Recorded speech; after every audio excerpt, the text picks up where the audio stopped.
Okay. I still sort of just wanted to ask you a couple more questions, Eric. We get you up on the screen here properly. We go full screen. Just in .cat, did you have any reserved names? Has there been, I'm just trying to get at what are uses that they have put the thing to in terms of the public interest, the civic interest. Right. The proposal actually predates .cat. It goes all the way back to the Dark Ages. When we had what was called Working Group C, I came up with a proposal of what became a sponsored top-level domain with the idea that the example was one operated by and operated for the indigenous peoples of North America, Indians. We have a kind of intellectual property which is called indigenous intellectual property, which isn't covered by the Treaty of Rome system because, surprisingly, Indians don't sign international treaties. The colonial governments do. There are a lot of names which exist in addition to those like Heinz ketchup or Gannon yogurt, to look at two things that just happen to be near me. Cities and linguistic and cultural communities such as Catalonia have names that pre-exist the 19th century. A surprising example is Montserrat, which is the name of a culturally tremendously significant monastery in Catalonia, and the name was given later to an island in the Caribbean by Christopher Columbus, who was a Catalan.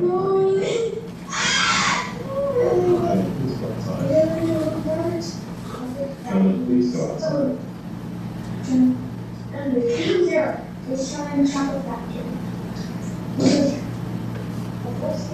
Go, Jonah. Thank you.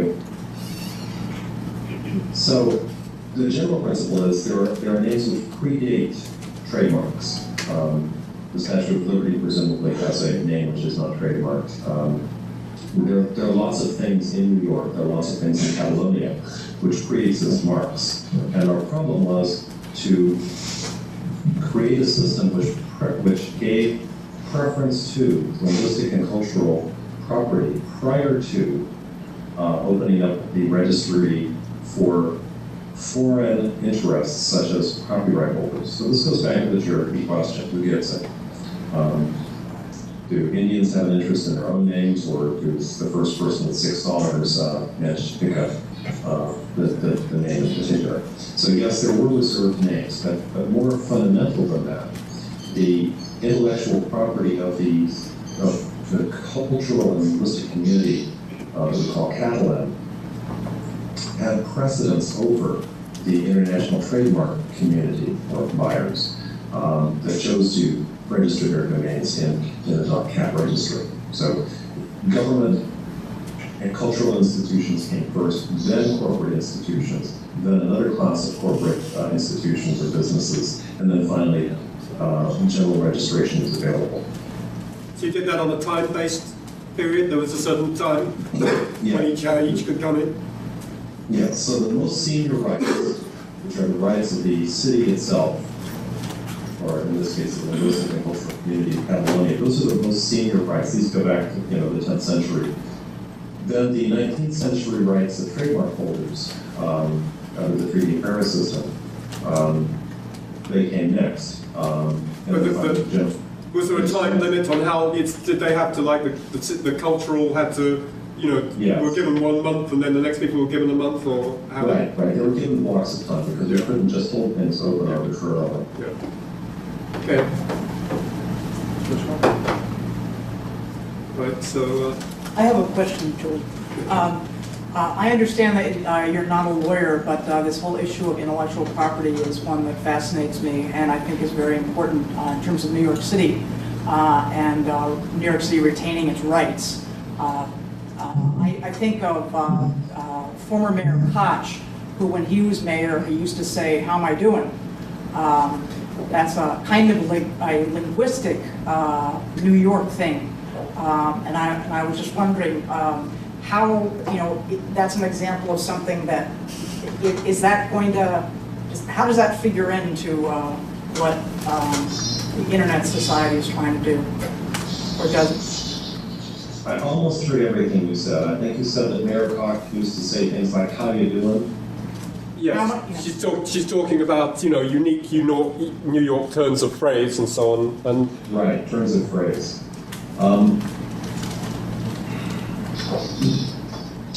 Well, the problem is with how you doing is that there's only one of them.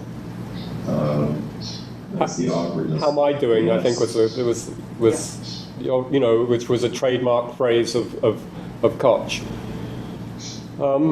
Did he actually trademark it? I don't know, but it was. It's. Right. I think I can address that here if you want, Eric. You want me to have a go at it? By all means, go ahead. I mean, this is just as a general case, and so where there's there's a long list that is in the request for proposals of things the city already conceived of reserving, and so.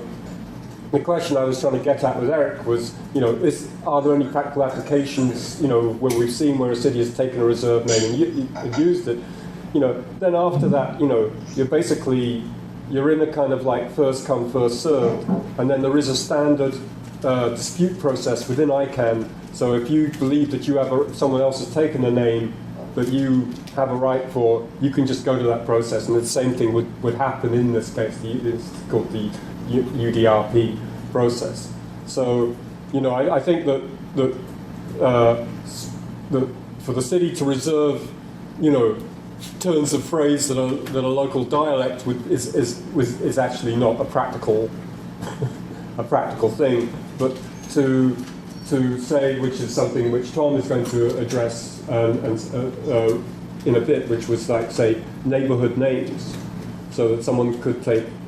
So that Manhattan.NYC is an example of something that could be reserved. You know what I mean?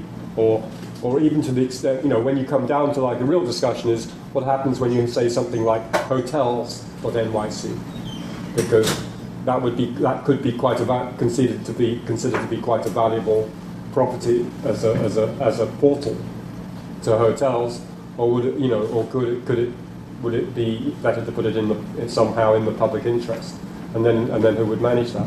I think as the answer of your question is to a turn of phrase, basically, it's just a common second level domain. I don't think it's really up for discussion. Eric? Right. Yes, there is the DRP or the UDRP, but the universe of names that the city has an interest, in our opinion, in Core's opinion, and every city has an interest in preserving, are those which are significant identifiers, place names particularly.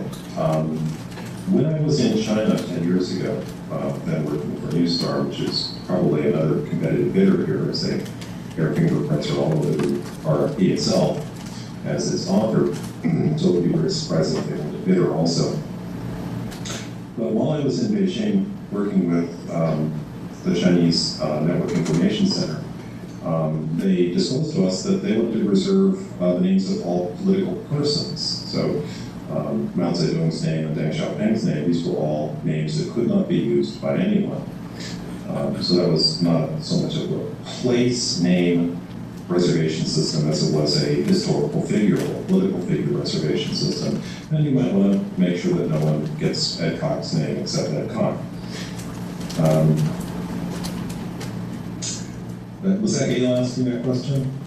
No. Gail's had to go. Evan Korth, who's our professor here, he's had to go. The rest of us are here. Tom just stepped out of the room, I think, to make a phone call. The rest of ConnectingNYC is here. That's okay. For the rest of ConnectingNYC is here. So, do we have any more questions for Eric before we go on? Nope. I wish Tom was back in the room, but That's all right. I don't know if I've completed the. all right. Well, go ahead. Continue. The discussion that you asked, you wanted some discussion of the difference between community-based and standard TLDs. Yes. Shall I go over that? Yeah. Okay. So it's been the subject of considerable debate during the whole GTLD process for the last 2 years, what the definition is of community. As of October, when we wrote this, community-based TLDs were implicitly defined by a scoring system. And the consequence of indicating community is that after delegation, whatever the registration policy the applicant indicated in their application, they have to stick with. So if you say you're just going to register left-handed monkeys, you are stuck registering left-handed monkeys and only left-handed monkeys until you can change your policy, which probably shouldn't be an easy thing to do. Otherwise, applicants would come in saying they were ready to be good and then turn around and do something else. So, for the purposes of the RFP that we submitted, our response to New York's RFP, we assume that the definition is almost but not completely mature, and it will change somewhat in the future. We're not certain that it's completely nailed down, so people are trying desperately hard to get things into the community that personally I don't think they should. And they may succeed, of course, because it's really all about competitive lobbying. We have a lot of experience with sponsorship in communities, because we did Arrow, Museum, CAT, and we're very close to Co-op. In fact, Co-op is part of this proposal that Co-op, the National Cooperative Business Association, which is the sponsoring organization for Co-op, joins us in submitting this application for NYC. We think that the following statements are true if New York elects a standard application and submits a standard application.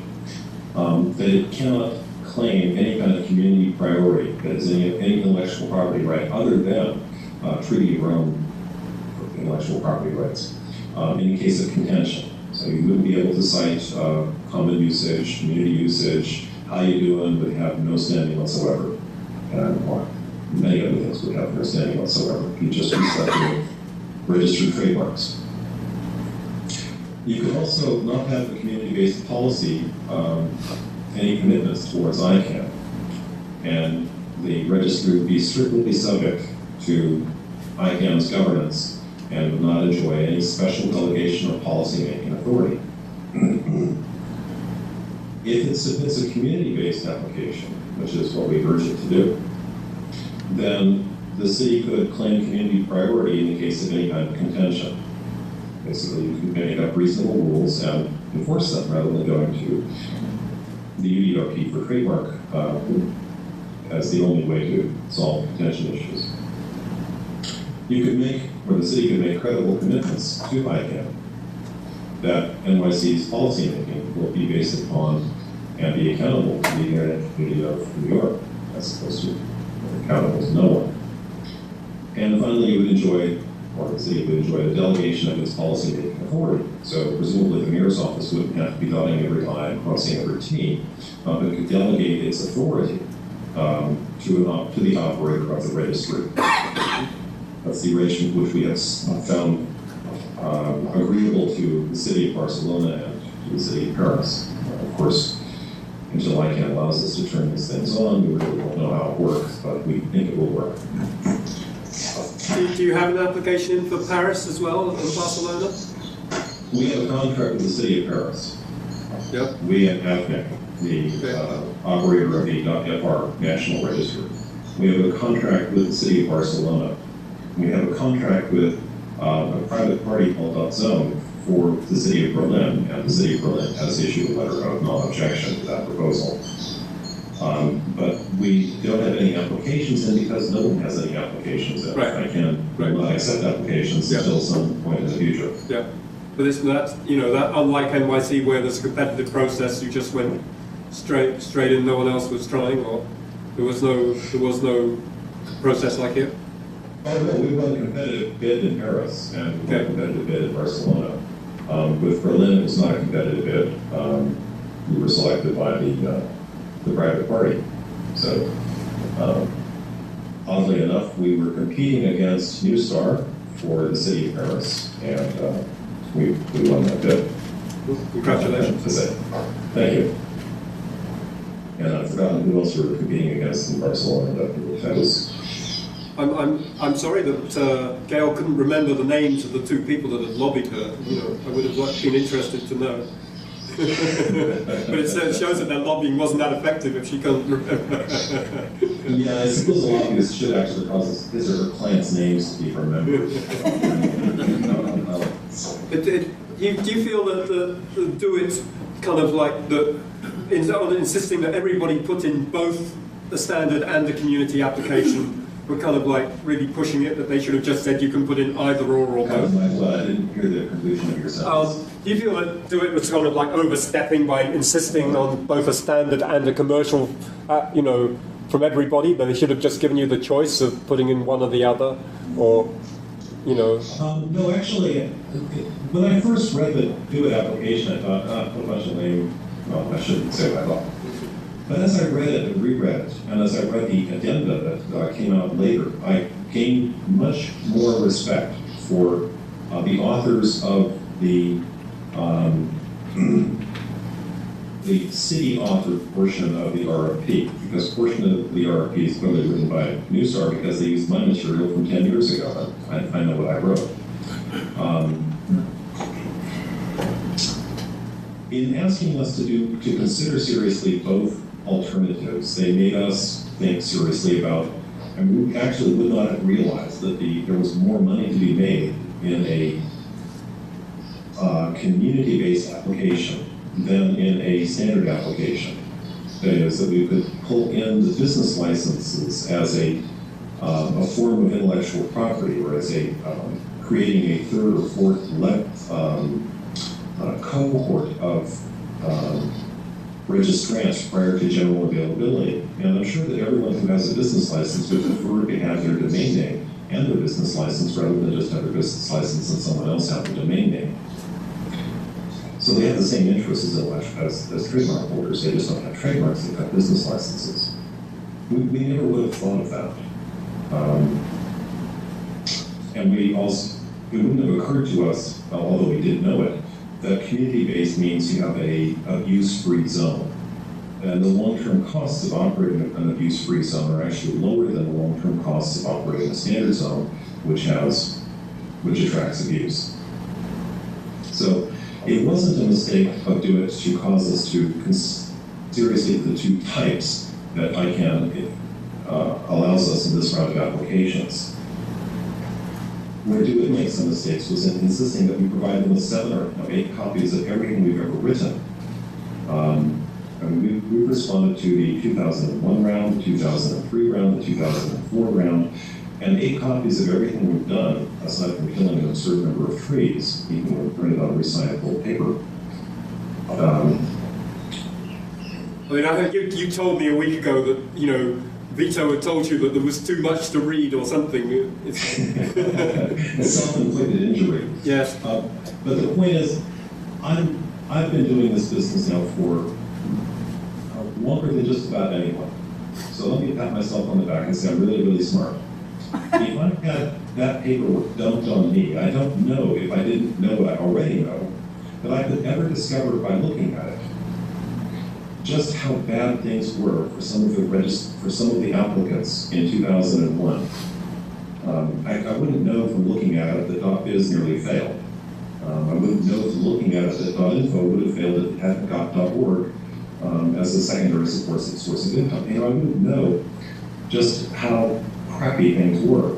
So the utility of many stacks of 10-year-old papers, I see where the utility is.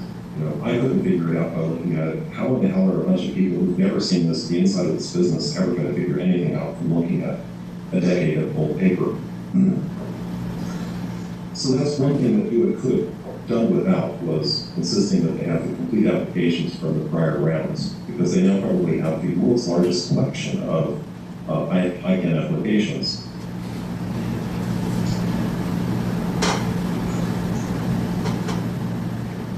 Okay.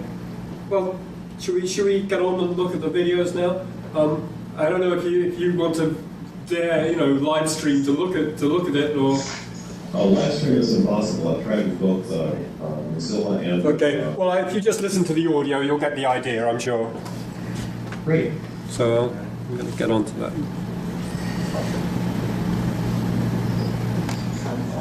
If you have a few more minutes before you start that, I would like to go over some of the marketing ideas that we had to see if they are insane or. Well, I'd say it's. Charlie, I think we're 3:15. Yeah, I think what we've got to do is to get on, and then we'll come back to that if we can. Okay. Okay? Thank you for your time. Okay. Thank you, Eric.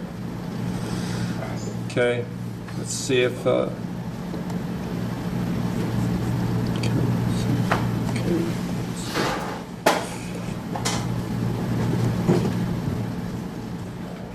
So, what I'm going to do first is de Blasio's questions. And he was talking to Robert Pallage, who you might know, who was there as an advisor to Tom, I think. And That would be Michael Pallage. Michael Pallage, sorry. The former ICANN director.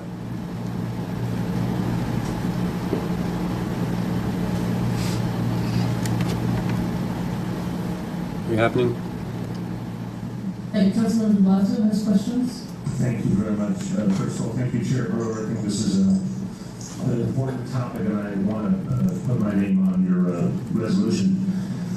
It seems to me this fits very clearly with the discussions we've had before about how to, create wireless access for the city and how to look at the interplay of, democracy and technology. And so I think a lot of us in the council, and obviously Chair Brewer in particular, have been pounding away on this issue that there is a fundamental democracy question in how we decide going forward what power people have in this process. So I really appreciate that folks are raising the question of how do we allow people to get their information out, their message out, their brand out, their idea out more effectively. I know everyone, myself included, has been frustrated by trying to get a name that's appropriate and finding all avenues blocked, including names you would have thought no one on earth could have been taken already. And then, of course, there's the dynamic of the sort of unfortunate bidding war that occurs in trying to get names that are, entrepreneurially owned by someone already. We've certainly seen that in a lot of in business and in politics.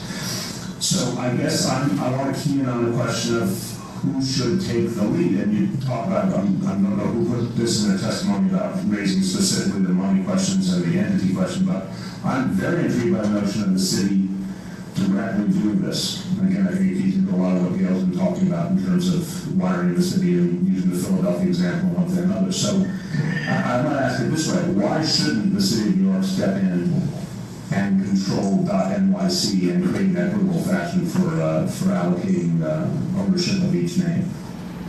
And so the answer is it needs a layer of insulation from litigation, and also it may raise constitutional issues.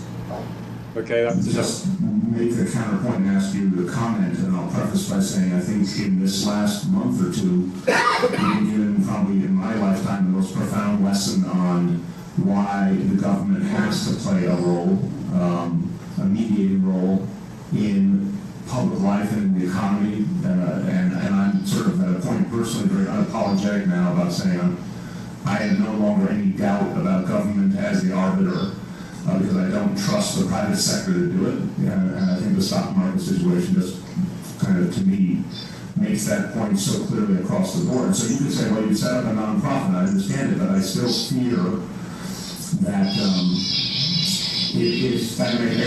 I fear it's outside the hands of government. It will get in some way derailed or sent into a track where it won't be effective. And second of all, I feel like it's the same point about wiring the city and creating access, that it should be. Why or shouldn't it be the appropriate role of government? I'm not saying it might not be complicated. There might not be costs. There might not be considerations about distraction, if you will, of having to sort of have another front we have to act on. But I guess on a philosophical level, it to me sounds very similar to the argument that we certainly heard in the hearings on creating a wireless city, that a lot of folks were trying to urge us away from the government stepping in and making sure there was equity. And I fear those arguments. I think in fact, the answer should be, until you can prove there's a better way, it should be government's responsibility to make sure that there's equity in everything involving technology and everything involving the internet. So what do you say to that? It says that the model exists, .edu and .org are already delegated as independent non-profits and work, and the New York City Council has ability to pass laws to ensure that its interests are I kept. respect the answer, obviously, but I'm not hearing sort of the why not enough. And one of the things I'd like to point to is I think the NYC is going to be unquestionably more popular than, say, .edu, because I think it has such broad, application. And I think one of the testimonies pointing out how powerful it would be as a promotional tool for people to make clear that that was their brand, that was their location simultaneously. But also on the legal front, if you're trying to ensure equity and trying to not let lawsuits bog you down, I would think having a government entity defending would give you more chance of success than a nonprofit, even a nonprofit with government support. Just because of the sheer weight and the legal mobility and the way government treats other government in the legal process. So I'm not trying to be difficult. I'm trying to understand why it isn't superior to have a base in government. So they ask, what are you afraid of?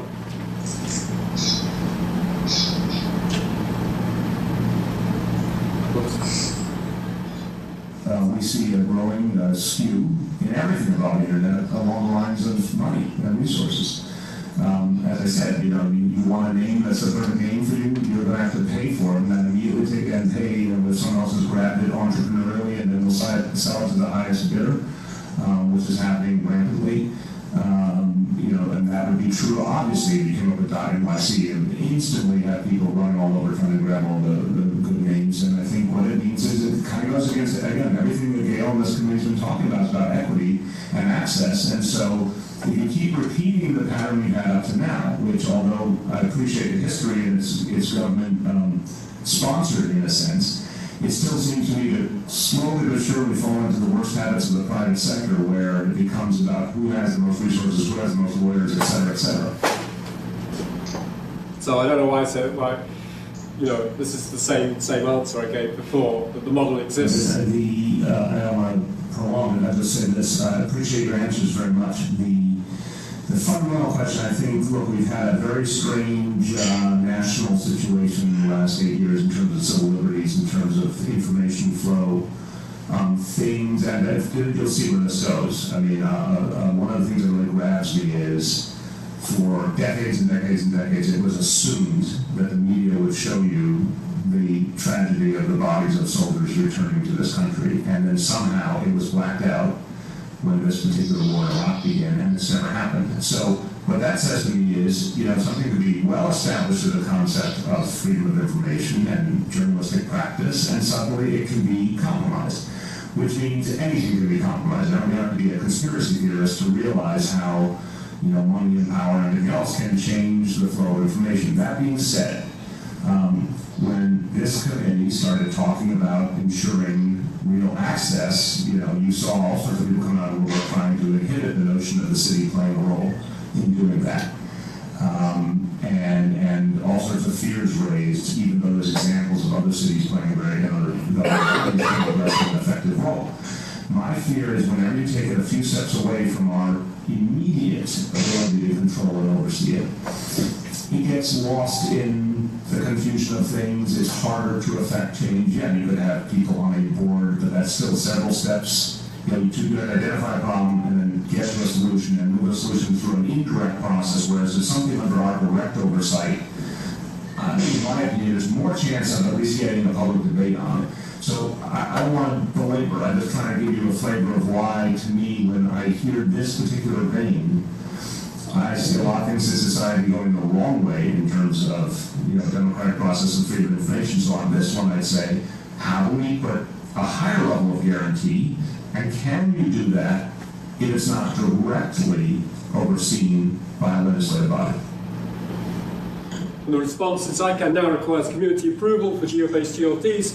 In the case of a rogue operator, that can be withdrawn, leading to revocation of delegation, and this could be written into any agreement. I'm less worried about a rogue nonprofit than a nonprofit overwhelmed overwhelmed by the power and legal teams of corporations who want to buy up a lot of names and, you know, and use them for whatever reason. I think if you say to me there's a very short leash, I'm more intrigued then. That, you know, it's almost a trigger mechanism if something inappropriate happens. There's a very specific remedy in a specific way. For example, their charter is revocable under these conditions or whatever. So, you know, I'm talking from a broad construct, but I would urge, as the committee considers going forward, that we push for, you know, a very clear, sharp safeguard so that if something isn't working, we have the ability to pull it back. Thank you, Madam Chair. Thank you very much. Along those lines, I know that when I spoke to do it, I know they're not able to be here today, but I was very, very clear to speaking up on this. If there was one aspect of this that I felt most strongly about, is that whether it's government or nonprofit, New York City should not be participating in supporting a for-profit to be the oversight of this particular project. So there was two things there. That DoIT did not attend the one public hearing that was held on this issue, and two, that Gail wants a non-profit operator. Sounds like a very good idea. I was thinking about the primary responsibility. Seems that it would go through EDC or some variation, Department of Small Business, EDC more than anything else, to manage it. And of course, there was some subcontract, but I think it's a great idea. I can see it making money for the city at a time when money will be necessary. My first thought was not free, I must concede, but certainly for charge and for the police department, .NYC or some variation of this, I can see it. So, you know, that's just the last point. So when Gail said about, you know, that she talked about de Blasio, you know, talking about the money, the fact was that it was Sanders who was saying he could see money in there, but de Blasio's concerns were more that, you know, that they felt that the city should control it, because otherwise, you know, money could just take it over and do what it wanted with it and so on. So Please just explain who de Blasio was and now is.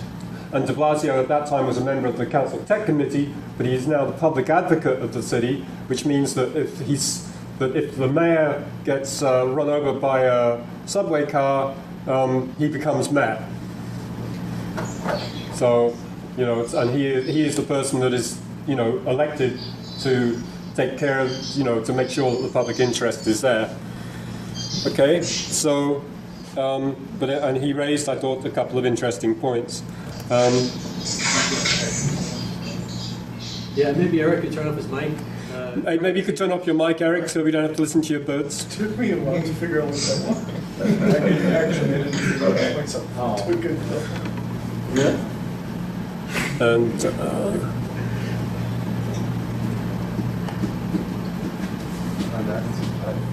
Well, I forgot. now we'll go straight in and do Vancouvering, which isn't.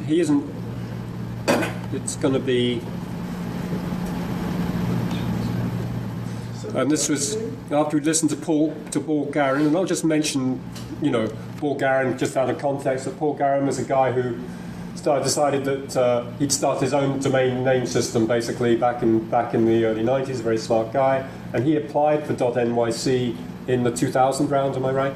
And got rejected and felt, you know, unfairly, and insists that because he had the idea first, he should, you know, but he doesn't really. I don't think he's properly in the running. He applied for .NYC and about 140 other top level domains.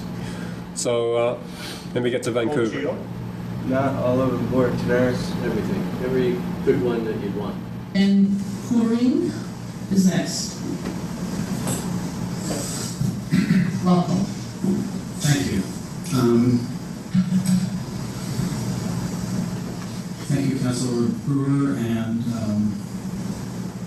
Everybody else left, but we have everybody else. staff. I Great can't staff. read without my glasses. I can't see. So my name is Anthony Vancouvering.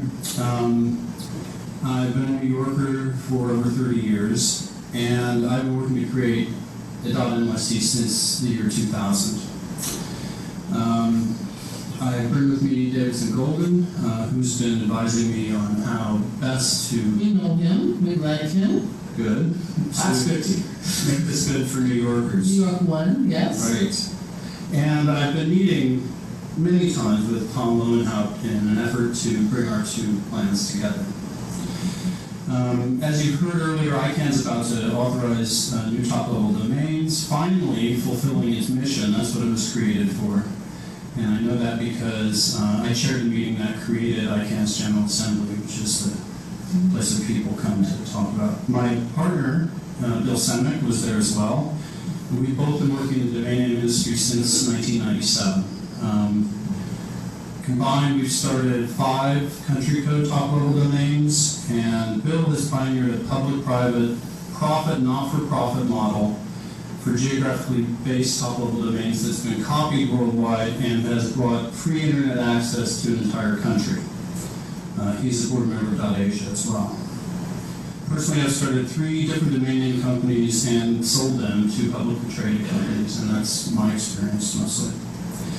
In 2000, we filed an application with ICANN for .NYC, which we then withdrew as the .com bubble burst. And in 2004, we almost filed again, but ICANN seemed set on improving just a few TLDs, so we thought the time was not right.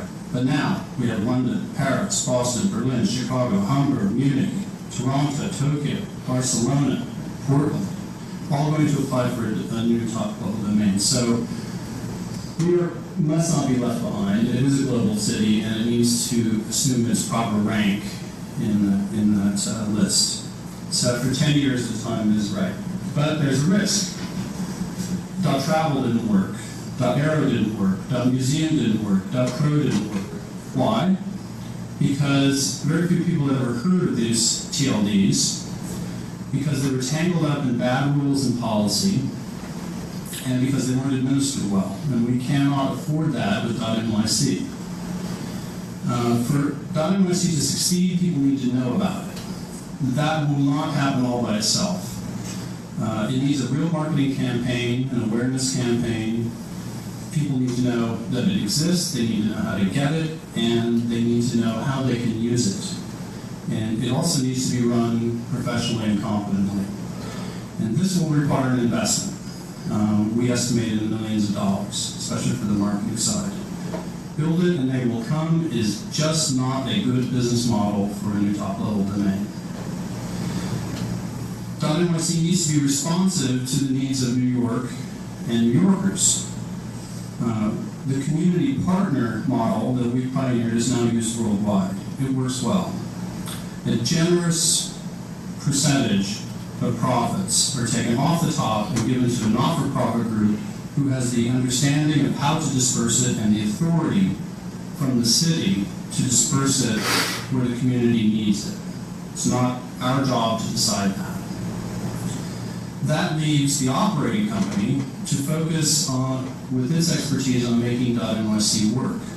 Well, the community partner uses the proceeds for the community, brings community feedback to make sure that we're being responsive. Obviously, this is an amorphous group. It's not us to decide who it is either. Our plan provides for free names for New York City agencies, which they propose, which they will propose. It makes sure that New Yorkers know about .NYC. It makes sure that important names are reserved for community use.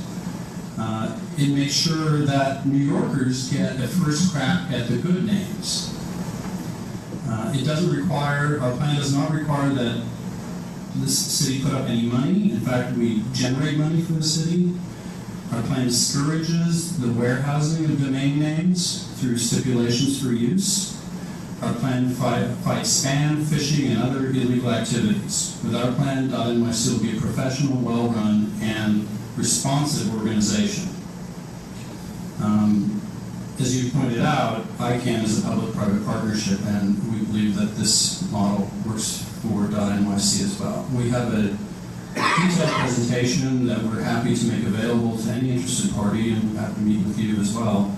But in the interest of time, I'm just making a few remarks.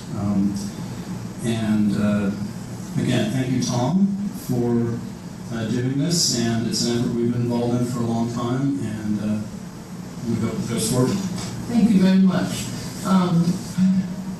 Is you want to add anything? I just, you know, Introduce yourself. I'm Davidson Gold. In addition to the other ways that I know that can be a chairwoman and some of her colleagues, I've been advising Anthony and his partners on making sure they've been determined to all along that they work with the city, the council, other non-governmental entities in a way that is best for everybody. Because as Anthony said, their job is to run NYC where the money that they generate goes to the people, elected officials, and their colleagues in government to decide best. Where they stand now is they've been meeting with several prominent non-governmental organizations and other entities that are associated with the city, meetings with DoIT and the law department are in progress. Meeting with you, obviously, something we've begun to discuss, and after the current round of other issues that are focusing on people's time, they'd like to do that. And I just also should add, I was a little surprised to hear Mr. Ronald say that he didn't know the other people interested in doing this, and we were quite further along because I've been present for a conversation between Anthony and Tom, and I know that the goal on Anthony's behalf is to work with Tom. He has terrific community ideas and his concept of what the community needs. He's got a lot of good ideas, he just doesn't have the means to do this. This team is ready to go, and hopefully there's a way for everybody to come together as they've been discussing and actually make this happen. And just to anticipate, if your colleague Mr. Blasio were here, some of the questions he would ask. The plan, as you'll see, provides for a very robust role for government. Government's assent, as you know, is required for any plan to move forward. And for this to happen, everybody's got to be on the same page. And I'd be happy to speak to some of the policy issues that you raised earlier, if indeed you have time, and if not, I'm happy. Oh, what do you think about, I mean, there's a nonprofit model, there's a government model, there's a for-profit model, there's an integration of all of them model. What do you think about all that? Well, I've seen there are a number of... Are you for-profit or nonprofit? We're for-profit, okay. But we have a not-for-profit wing. Okay. And that's a model that has worked well overseas. We've seen a lot of CCTLDs that started out along the lines that were discussed here, which is to say, basically run by a government or some agency of a government with strict rules that were pre-applied before anyone could get a name. So in other words, in France, you had to be a business, you had to be on their list of businesses. If you applied, they would check that out, and then if you got it, you would get the name. So what happened there is that nobody used .fr. Reason being, International Business Machines Inc. didn't want their name to be International Business Machine Inc.fr, they wanted to be IBM. Well, that's not their name on the register. Those models are very, very costly because somebody has to go, in the example that was used earlier, go through the voter rolls. Joe the plumber turns out to have an incorrect voter registration. He probably could not get a name. He's not even a plumber. Not licensed, not a plumber, and his name is misspelled on his voter registration. That means that you have to have a staff, not small staff, to go through all those things. And basically that just slows everything down. One thing we've learned in the domain name world is that people expect that when they apply for a name, they'll get a yes or no right away. That's an expectation that people have. We don't want to disappoint it. So I believe that the correct way is to have a responsive operating company that can raise money, be a for-profit, that the community concerns should be dealt with by an oversight board. This is how it works through most of Europe now. And that challenges should be done post facto. You should have rules that you want to enforce, and for valuable names you might have stipulations about how they must be used, but what you don't want to do is create a backlog without staffing to deal with it and slow things down. So like .us does, there should be a nexus policy, and it should be subject, the name should be subject to challenge, but it shouldn't be gummed up at the beginning. We can spend hours. I really appreciate this. We look forward to more discussion. Right. This was a good hearing, and I thank you very much for contributing. Thank you very much. I think that Okay, that was it. So, you know, Vancouvering's points are that, you know, that he just wants to be a commercial company, that they've got to spend, there's got to be millions spent on marketing, otherwise nobody's going to know about to make it work, and that as far as, you know, while having some reserved names is fine in general, just go for it, and if anybody's got a problem, then we can look into it. Wouldn't the advertising costs be about the same regardless of the model? Well, you know, there's a certain thing about advertising is that, you know, I mean, what he says is that, you know, build it and they'll come is not true, and I think this is somewhat being proved, you know, in the examples of earlier. You know, do you want to speak? Put your mic back on. Actually, I have something to add to that. What? I think in terms of general TLDs, that's true, like the Aero Museum, but in terms of geographical ones, I think when their names are put on awnings of business cards and circulated around the city, I think they get marketed pretty well in a viral way. You know, well, you know, what Eric was saying was that there's going to be a rush, and that initial money can be put back into like marketing to begin with, so that it doesn't pay off a lot at the head end. I think that was sort of his point as far as that. And I just shut him up. He wanted to talk about marketing. What I feel now is I'm looking at the clock and I'm saying that rather than discuss this right now, I'd like to bring up Tom and Wikimedia, and then we can get back into a general discussion. So what I'd ask is for Tom to get up and talk about that.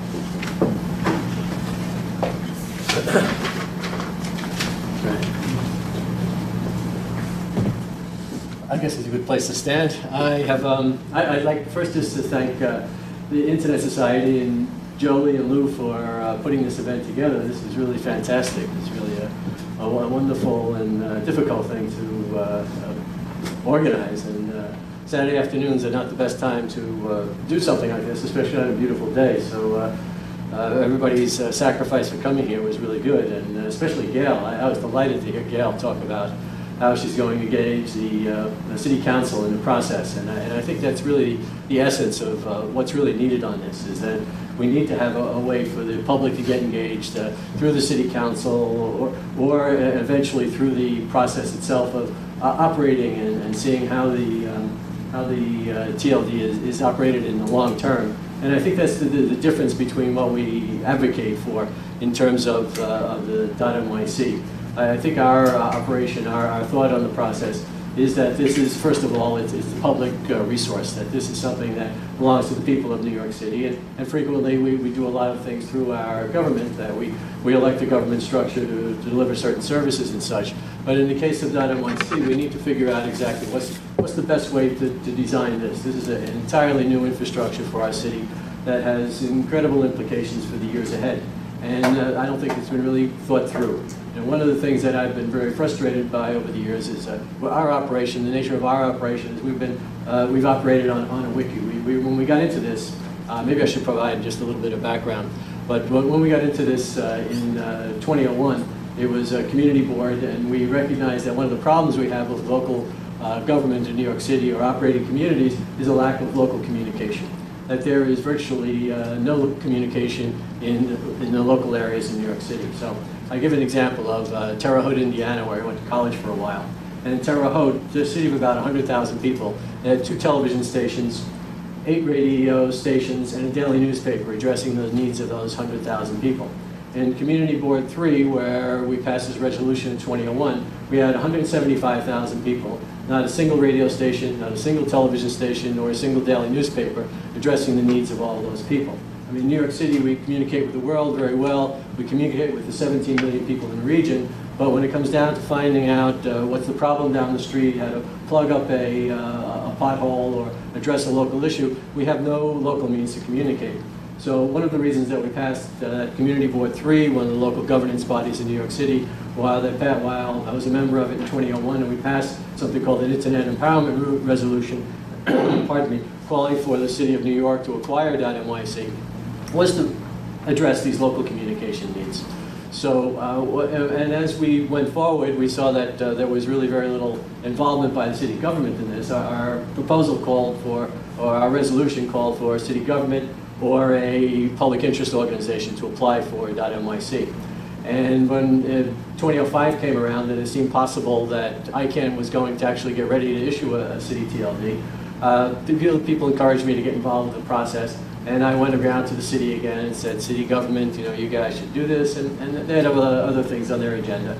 And maybe they knew the time frame better than I, that it would take them another 5 years. But little did I know, I thought it was happening soon. So in 2006, we started this not-for-profit Connecting.NYC.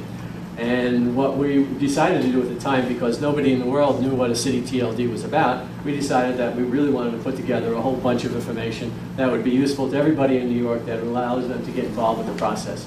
So we've done virtually all of our work on a wiki and a blog. And it's this information that what we've gathered, that we offer to anybody in other cities around the world. And it's really come to be a very good large body of information about city TLDs and how you should approach them and what use they could be. But we still feel that it hasn't been nearly enough information, that there's, that no one has ever, I tell this little story about how in 1983, it would have been good if Vint Cerf, one of the inventors of the internet, had marched up the steps to City Hall and bring with him John Postel, the guy who, together with him, invented the domain name system, and knocked on the door of City Hall and said to Mayor Koch, Mayor Koch, we've got this new thing, we think it's a great technology and it can address a lot of problems of the city, but we really have no idea how to do it. Can you bring together the smartest people in the city planners, all your commissioners, everybody from every realm of life to try and figure out how to make this .NYC work? And maybe then we could have found out what to do with .NYC. That didn't happen. The .NYC, the whole domain name system is not quite what it could be. It has never been planned. There's still no intelligent view has been taken of city TLDs and how they can be used. I think the only body of information that exists out there at this point on city TLDs is our wiki. Go to ConnectingNYCGorg and you'll see a wiki button at the top, and there's a blog, and there's a wealth of information there if any cities are out there. And you're invited to come and contribute your experiences with developing your city TLDs. And so one of the things that we thought from the beginning, though, is that when our resolution in 2001 said the city government or public interest entity should operate .NYC, was that the public interest had to be continuously part of the process. That's why Gail was so good earlier to say that the city council is going to get involved. We want the city council involved. And we think that the model that they'll eventually come up with is the one that we've offered, the one that we've set up, which is a not-for-profit corporation. And we use it, the model of that, we use the way that they set up the public access cable channels.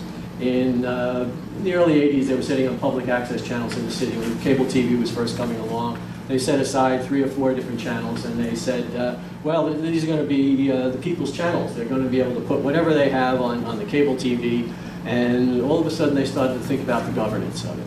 Somewhere down the line they thought, well, who governs these things? What are they going to put on those channels? What are the people going to say there? And they said, well, maybe we shouldn't do this directly. Maybe there shouldn't be a city agency that does this. Maybe there should be some type of oversight mechanism set up that will give some people some insight as the best way to how the public should be involved in the process. So what they did was they set up a not-for-profit in each of the 5 boroughs. In Queens, where I'm from, it's QPTV, Queens QPTV, whatever it stands for, Queens Public TV. Manhattan Neighborhood Networks in Manhattan, BCAP in Brooklyn, there's another one in the Bronx, and a 5th one in Staten Island. BronxNet. BronxNet in the Bronx. Yeah, I just met Max last week. Hello, Max, if you're out there.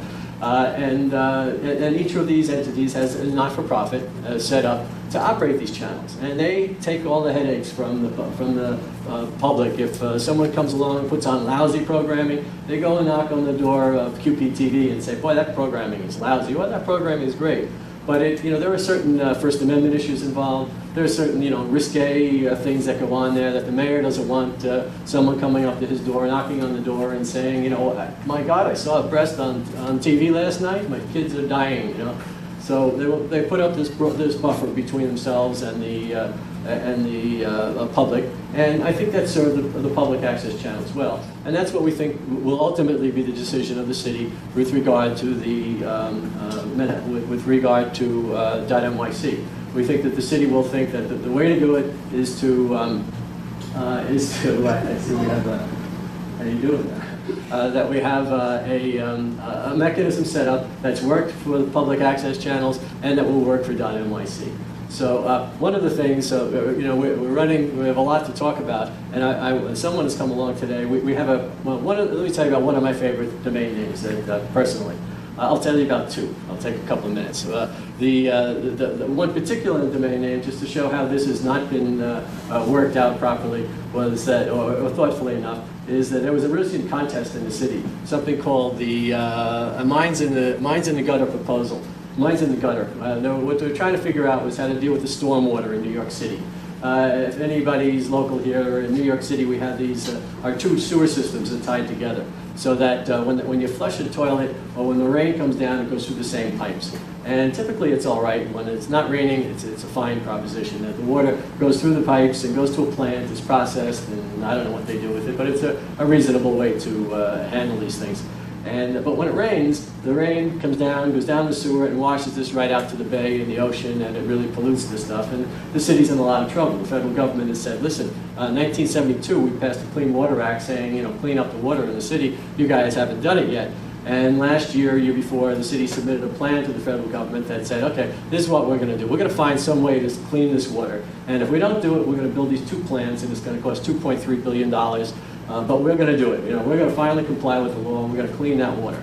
So one of the groups in the city that was trying to figure out how to do this was this entity, SWIM is the name of it. And they had this Mines in the Gutter proposition where they challenged civil engineers to come up with ways to capture this water before it gets into the sewage system, the rainwater.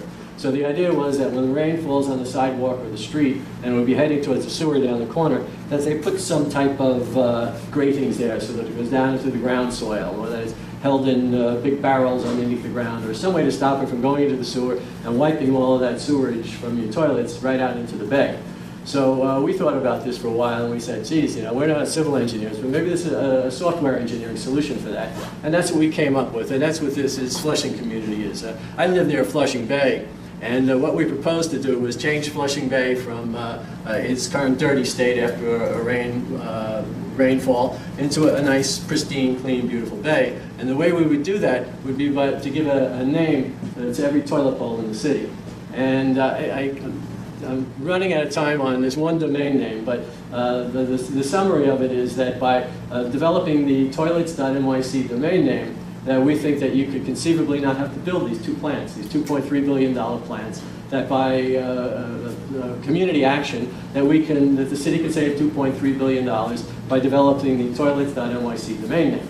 Now, I don't know if this actually works or not, but it's just an indication of what one domain name, what the value of one domain name can be. How many others are there? No one's ever looked at this. You know, they've never put that group together that went up the steps to should have gone up the steps to Mayor Koch in 1983 and gotten the city planners, the civil engineers, the priests, the rabbis, the store owners, the educators, everybody in New York City to say, well, how do you know, what do the anthropologists think about a TLD? What's the impact going to be on cities? You know, no one's ever done this. You know, so we're trying to do that. We've been trying to do that for a long time. We thought we had something organized last year with City University, and the city came out with their RFI, and they said, oh no, it's too far along. The process is too far along. That the city's already decided what they're doing. What Gail said today gives me hope that perhaps it's not too far along. Another process that I'm involved with is something called the Internet Governance Forum, which is this international organization. It's set up by the UN, and they're looking into ways to better organize the Internet, to give some policy oversight to the Internet. And so in Vilnius, Lithuania, in September, there's going to be a workshop, I think, that's going to be city TLDs, governance, and best practices. And there we're trying to get a group of people together, many of people like from CORE, who've given a good deal of thought to city TLDs, the CORE being about the only other organization in the world, or the only entity in the world that has really given any thought to city TLDs. and a number of other people who are interested in city TLDs to come together and for the first time say, what do we do with this thing? What impact? What does the city planning department have to do with a city TLD? How does it affect that? How does it affect the Department of Public Works and all the toilets and the sewers in the city? How does it affect the trees if you give a name to every tree in the city? So, there's this thing called the Internet of Things, which is coming, and we're going to give a domain name to everything in the city if we do it thoughtfully. So I was happy to hear Eric, and I was happy to hear Gail saying that, hopefully we're getting to the direction that we thought of in 2001, where it's going to be a public interest TLD, and we're moving that way. And I think the way that, one of the examples that I like to use about that, though, is the neighborhoods that we live in. So this communication problem we have in New York City is like, my neighborhood is Jackson Heights. We have 75,000 people there without any local communication at all. Next community over is Corona. No local communication at all. So there are 305 of these neighborhoods in the city. So we've proposed to set aside these 305 neighborhood names. And we're delighted to see that the city in its RFP said that the neighborhood names should be set aside. So those names have been set aside, and we're trying to figure out a way to, a process and a standard by which we can issue those names out there. Perhaps the latest thought is to set up a foundation that we give those 300 names to. And they would issue them to qualified organizations to make sure that, like Corona.NYC, that goes to the Corona neighborhood, service the needs of the Corona neighborhood, rather than the beer company. I mean, there's obvious stuff, but you need a structure, you need a governance structure to keep an eye on that. So we have been trying to figure out a way to do this. And most recently, we started talking to some people from the Wikimedia Foundation in New York, Wikimedia New York Foundation. And we think that for these group of names, these 305 names, we have a little process that we're going to start working on with Wikimedia. And if I may stop there for a moment and maybe introduce Richard, who will talk about what his work is and how we might work together on Wikimedia, through Wikimedia. Is that a transition? Yeah, that's good. Okay, thank you. Hi, I'm Richard Nypel of Wikimedia New York City. Wikimedia New York City is a chapter of Wikimedia. Wikimedia is a central organization, runs Wikipedia, the online free encyclopedia, and a number of similar sites. I got interested in this topic, and I was thinking about the community model. And there's been a lot of talk about the community model, what that means in terms of registering which domain name goes to who. But I think we should look more directly at what the community model means in terms of the operation and the content of websites. And I think that a valuable model for this is the wiki model. In terms of, okay, sorry, I'll use this. In terms of looking at ways that we can actually engage the community to create content for the community. As Tom mentioned, there are 305 official neighborhoods in New York City. There should be 305 pages, at least, of information about these neighborhoods that can be curated by the community, that can have information about the community, and that is especially important that it's not for profit, and that it's neutrally, it has a neutral point of view, so that it's respected, so that it's one common place where people can sort of agree to document their communities and have specific discussions about the communities. There's a great disadvantage with some of what we have about some urban issues tend to be concentrated right now on blogs and other sort of things which have strong opinions. I think it would be of great value to this city and to other cities to have sort of some content that is sort of universal, where sort of everyone has a voice and everyone can sort of contribute to this sort of greater standard of knowledge about their communities. So I would recommend that we have these neighborhood names. I also think we could have something broader, like a commons for New York City, maybe at commons.nyc. That would be sort of like a reference work, and also probably forum for the different issues in the city, election issues, political issues, business issues, as well, that would be run in a nonprofit way, and from sort of that perspective rather than just one company promoting itself. So I think that this should be I think that if we establish this website, it can be these sites. They can be we can sort of have the legitimacy so that everyone can contribute to them. And if we have something like these neighborhood names, something like Jackson Heights.NYC, that's something very simple, like that can be put somewhere like a bus stop. And that everyone who lives in Jackson Heights can know that this is a place to go for community information, this is a place to document all of the businesses and nonprofits and cultural events that happen in this neighborhood. There are a number of models for this. For example, on Wikipedia, which I'm most familiar with, there are a number of wiki projects where people collaborate in creating content about different areas. This is, for example, Wiki Project Oregon. It's one of the more well-organized ones. And on Wikipedia, there are articles about all sorts of things like the environment in Oregon, the education in Oregon, the economy of Oregon, the culture of Oregon. And what we want for our communities and our neighborhoods is we really want articles like education in Harlem, culture of Harlem, things like that, which would not be appropriate for Wikipedia necessarily because of they're considered too local, but they're something that would be very valuable to the communities, because there are many of them. There is a, I guess I can go back, but there is some precedent for this. There are quite a few city wikis that have been developed over the last couple of years. The article has multiple issues, apparently. But Karlsruhe, Germany is the largest one. There are a number of different cities. But I don't think any of them has really achieved the prominence that it can as sort of a universal resource for the community. Australia? Yeah, Australia has them too, because they don't have something like being an official project of .NYC or of the official .TLD for the region. And so one thing that, I have a little model up here. Oh, is there a way to go back to, oh, thank you.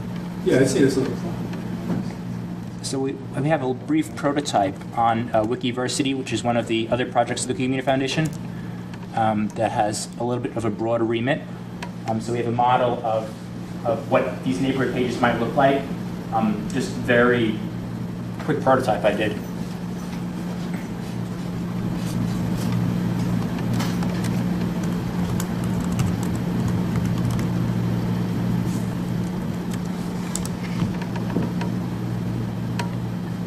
So this is just called Wiki Neighborhoods.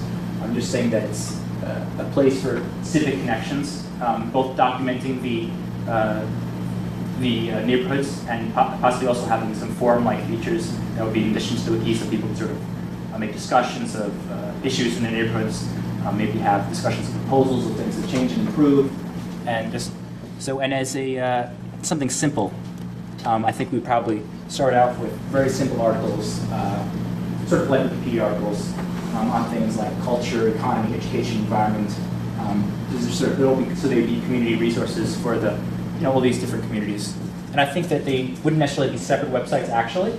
I think probably most of the content would be hosted on something like commons.nyc, which would be sort of a commons. I mean, commons is it means a community resource, like the park you would used to have in the center of a town. Ours was City Hall Park.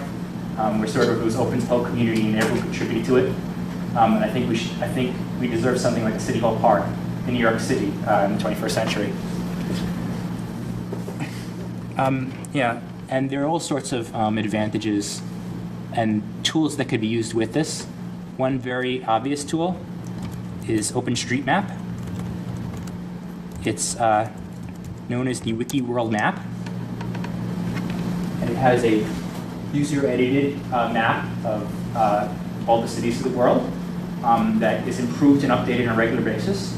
This is obviously the type of thing that could be tied very directly to the articles on Commons NYC and Wiki Neighborhoods, and to all the content which exists locally in terms of directories of local schools, local nonprofits, local cultural institutions, things like that.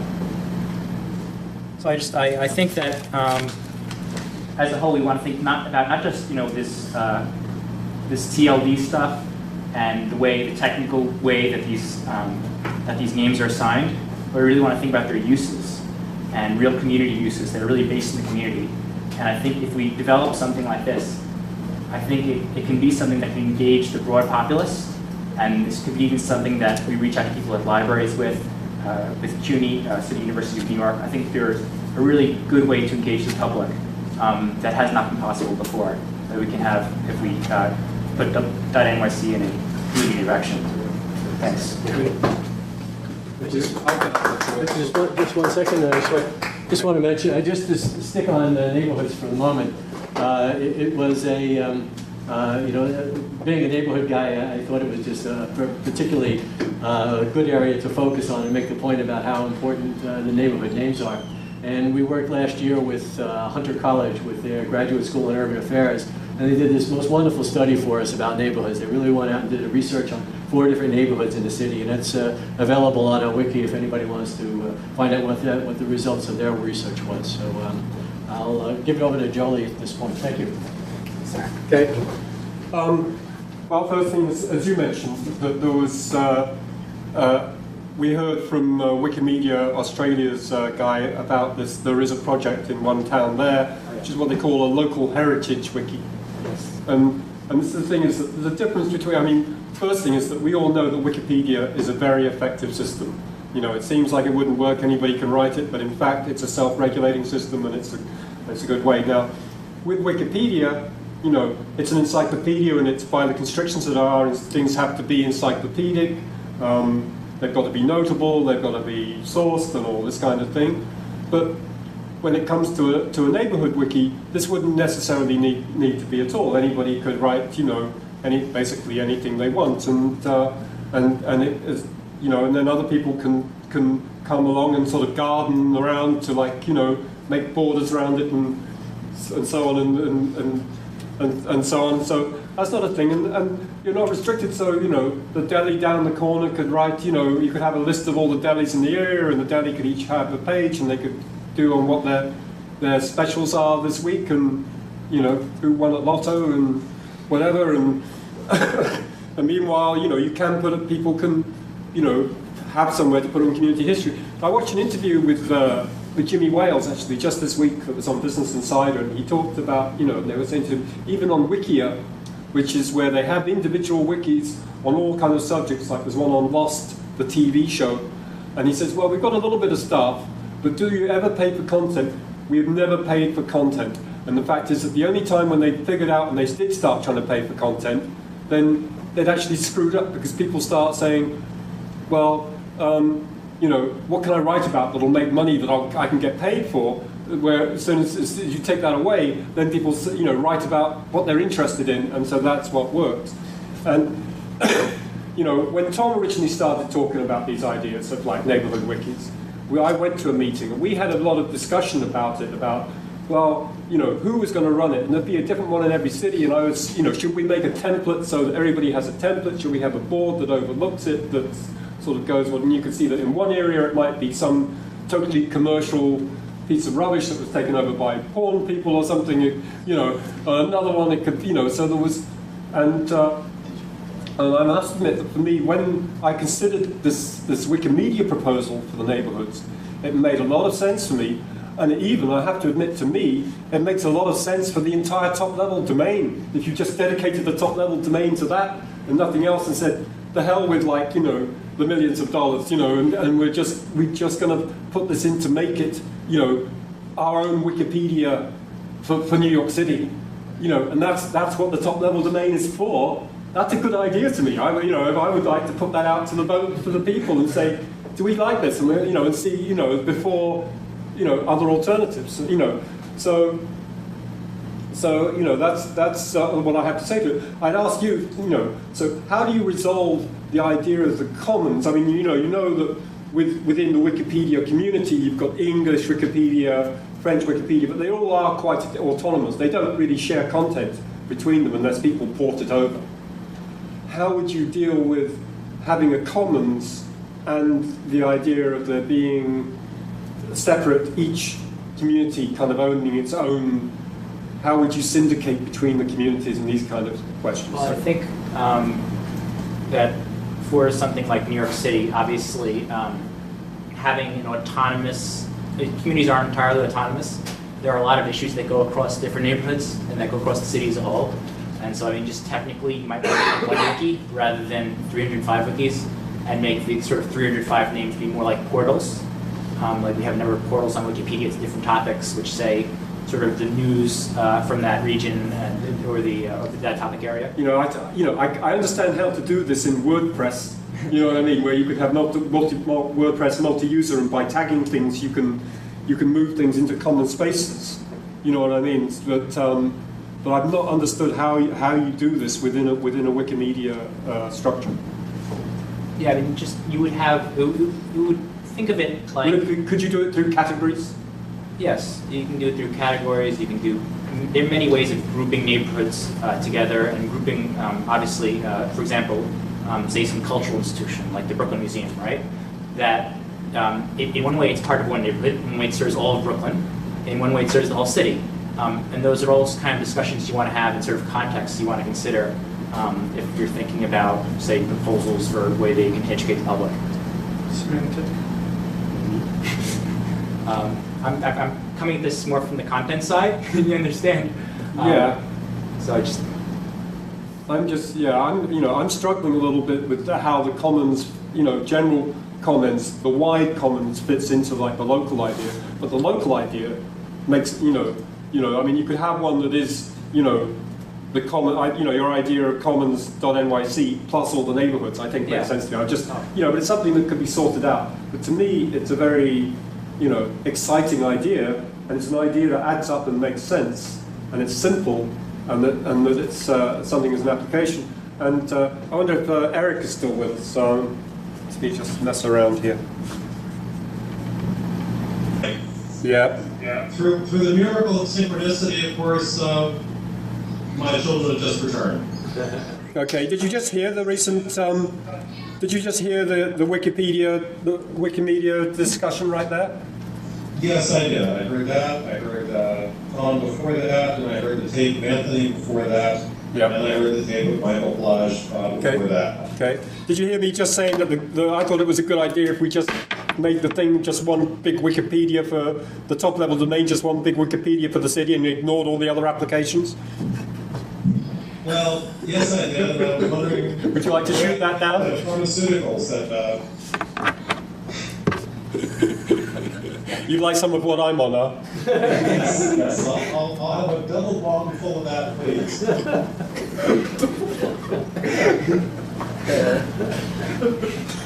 So I'd like to hear your comments about that, the Wikipedia thing, and then you can get into marketing. Right. Well.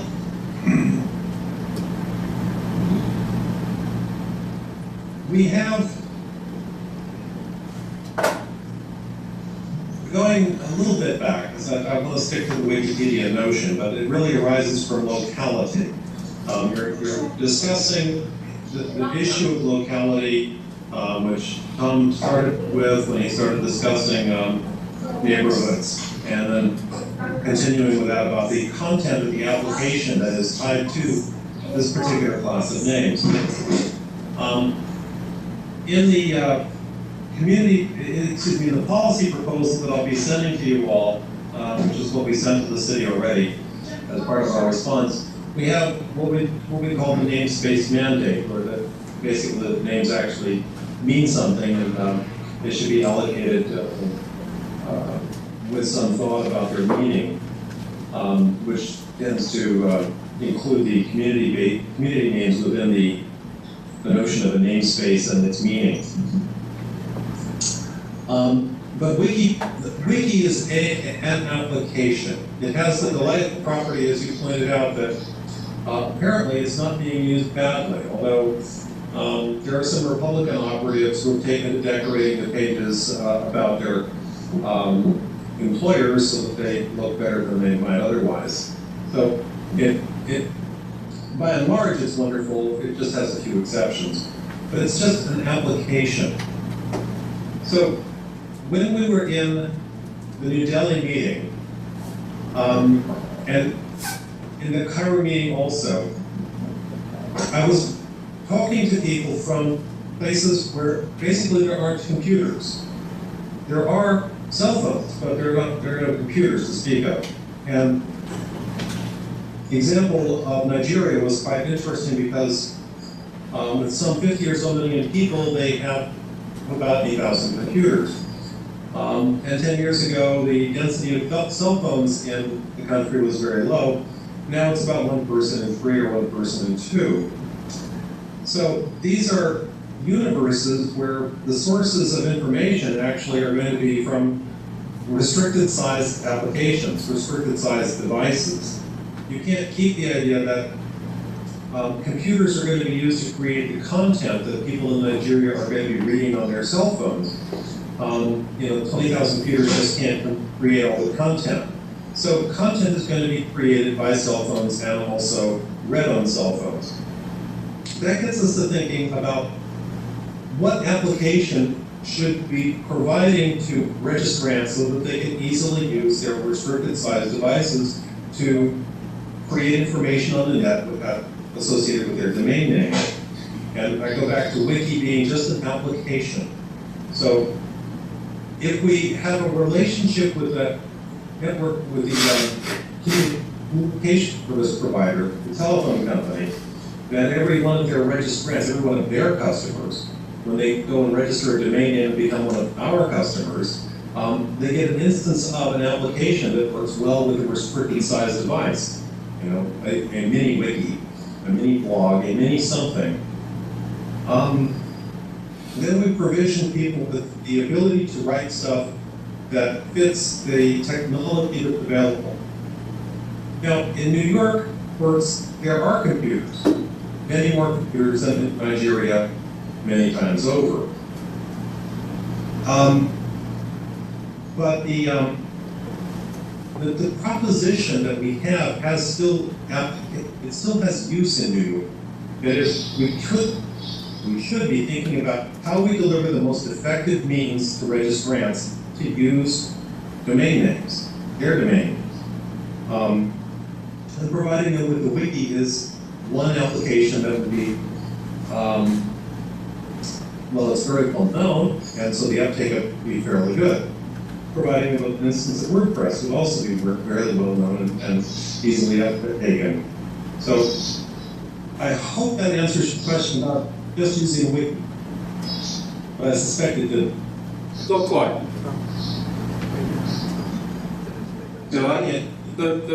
I'm thinking about the average New Yorker community member on the street, as to when I say to them, what's the point of an n.nyc, especially whenever they go and find something, they can find whatever they want on Google anyway. Why is a top-level domain important? And I say, well, you know what they say?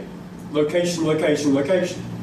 That's what they say here. And I said, so, I happen to live in Clinton Hill. I said, what if we had Clinton Hill .nyc was the place where you could go and find out, why this place down the block, the wine store on the corner, closed because of, some buildings department thing last week. Whatever's going on, or there's the history of the block going back like 30 years. You know what I mean? Which put together by the local school kids. Yes. That kind of material. Did you say local Soviets? School kids. Okay. Local Soviets, it really doesn't matter. Pervasive wiki penetration in urban space would be a good thing. But it's only one thing. There was an important experiment done in the city of Geneva that I just stumbled across.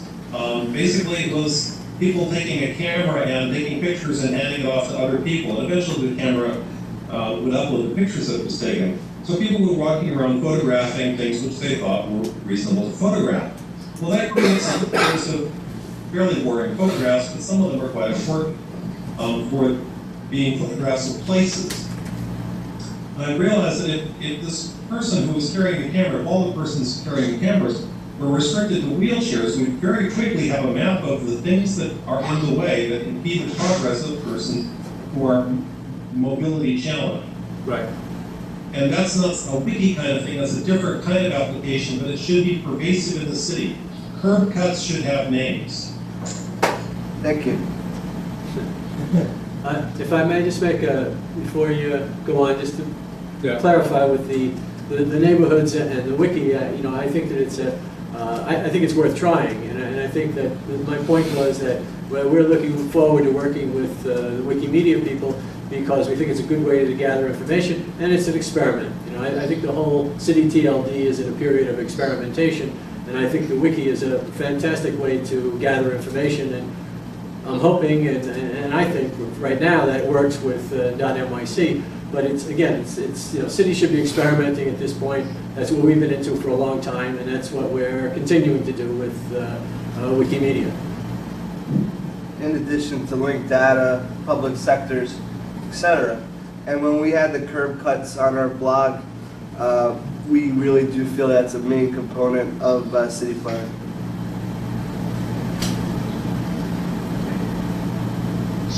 The marketing. Okay, well, there's no reason to wait for a top-level domain to get on with like making neighborhood wikis. We can start it happening, and it's something that I think the Internet Society is very interested in supporting, and maybe we can come up with project money later in the year for it, and it's something there. But what makes it interesting to me is that it's something that it's simple. It's this is a very complex issue, and it's a simple thing which is easy for the public to get hold of. And this was and then the thing I want to get back to is this idea of which is Tom's thing, of the thing as a public resource and of public involvement in this process of thinking about how and what we've got to do it. And we've got the Vancouvering idea, which is we're just going to sell as many as we can. We're going to take the money and give the money to the city, and the city can put it to good causes, whichever they want to, including this or access. And I have to admit, this is how the Internet Society is currently financed from .org. And I mean, how much money there's going to be? I mean, well, .org is a well-established, it's the third or fourth biggest, registry there is, and we've got a lot of people who've, it's got all these years, and there's people who are renewing, and I don't know the figures for this year, but I know that like a year ago we got something like 15 million out of it. So it's a lot of money, but it isn't really a lot of money, especially once you start talking about spending more money on marketing and everything. And so I'd like to bring it back to you, Eric, to talk about this thing of like how much money is going to be spent on marketing. And for instance, do you core, would you think you'd spend as much money as someone like, Vancouver would? Oh goodness, I couldn't spend nearly as much money as Anthony could think of. As I said, we took a cat alive with 2,000 euros. That's $2,000 and change. We basically printed up bookmarks, had the booksellers hand out the bookmarks when they sold books, saying that .cat was coming, that it was available, and I was really all marketing that went into that, and it was entirely sufficient. So I differ with my esteemed colleague Vancouvering. If you build it, they will come, as opposed to they won't come unless you bribe them to come. But the real issue is mind share. How do we get mind share? So what I'm going to read to you are 10 ideas about how, with very low cost, we can get mind share. So, let me turn to the appropriate page in my hymnal.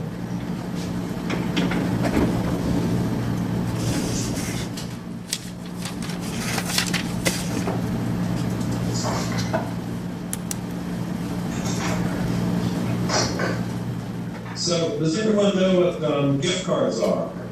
Yes. They're actually horrible things. They're actually worse than very high interest rate credit cards. The amount of waste or non-used value in gift cards is in the 20 to 30% range, so it's worse than 18% interest. Nevertheless, gift cards are prevalent. In addition, so let me just tell you what it is. we'll print up city cards. Sorry about that, I'm just blanked out. So city cards look like calling cards that say NYC on them, and they're good for purchasing domain names. This solves one of our problems right away. Actually, it solves two very important problems. It's like that. You can buy a star, right? Give a star to your beloved on their birthday. You know, I've heard that on the radio. It's a bit like that. Yeah, suppose you can buy a square foot of the moon too. Now these are great cards, Yes. but not the set. They're not to give. They solve two problems. So let me say what those problems are. The first problem is nexus. If they're sold in the city of New York, then anybody who actually gets one probably was in the city of New York. So that solves the nexus. I don't know about that. Like, you know, I give both of my brothers in England, every time the Yankees win the World Series, I send them both a T-shirt, the winning T-shirt. And I mean, it's a very loose nexus, the fact that they've got a brother in New York City that lives here is the reason they get to walk around wearing a Yankees T-shirt every time we win the World Series, which we fortunately do. What? Yeah, that's me. But I'm just saying that the nexus is loose. Williams, your personal proclivities are not terribly important. Tourism. Trying to solve a problem in the millions. Yeah. Okay, so yes, it's going to be imperfect. There will be people who actually buy cards and sell them to their friends. God knows why. The second problem that it solves is that it is paid for before it's used. So there's no credit card fraud, there's no chargeback problem. Every instance of the card has already been paid for, so there's no fraudulent use possibility. By the way, that gets rid of an enormous class of abuse, because most of the abuse in the DNS is because the domains are for free. That is, with fraudulent information, a domain name can be acquired through a registrar and used for a fraudulent scheme for some number of days, weeks, it used to be longer. And finally, when the domain name is recovered by the registrar for non-payment, the scheme is already over. Value has already been extracted. So by causing payment in advance of real money, this eliminates an enormous class, almost all of the bad actors that exist in the DNS economic infrastructure at present. So the cards are a physical presence. They prove. I'm just saying, Eric, that we're coming up to our curfew. We're only about 2 minutes away, so I'm not sure if we're going to be able to hammer our way through your whole list here. Can we list that? You should have thought of that when you told me about your brothers. Yeah. Well. Do you want to just run through them quickly? I actually like that story. The next is, there are 4 registrars who account for 50% of the ConnectingNYCGorg business. So 50 cents out of every registrar dollar will be leaving New York. We propose to put an instance of what we call the public access registrar, which is really a copy of CORE, in New York, so that New Yorkers can become registrars. We can do registrations through this registrar in which they are owners, so that New Yorkers can choose New Yorkers to buy as their registrars, so their money won't go across the river to Jersey. That's those are the two big ideas. There are variations on them, which in the rest of the proposal. Since we're out of time, I'll just stop with that. Okay. I mean, yeah, who is and this kind of thing is a whole other kettle of fish that we can't really get into today, which was sort of brought up in earlier in your conversation. I think what I'll have to do is say that, let's just go back to like my earlier point, which is that we're happy today to at least be holding some kind of public discussion on this topic.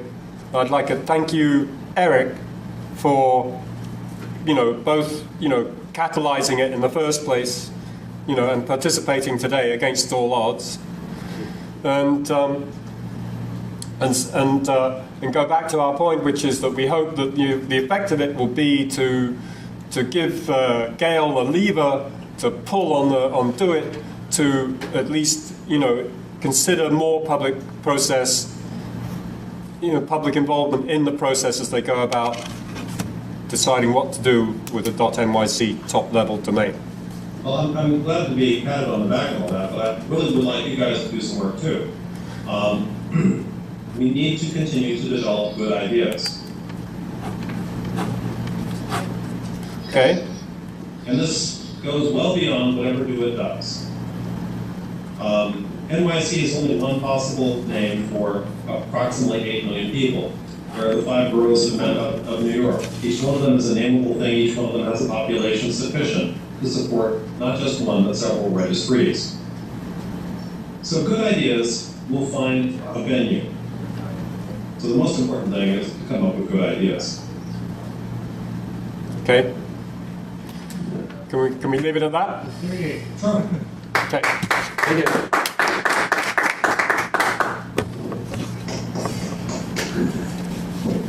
I have a job for you. Tell us.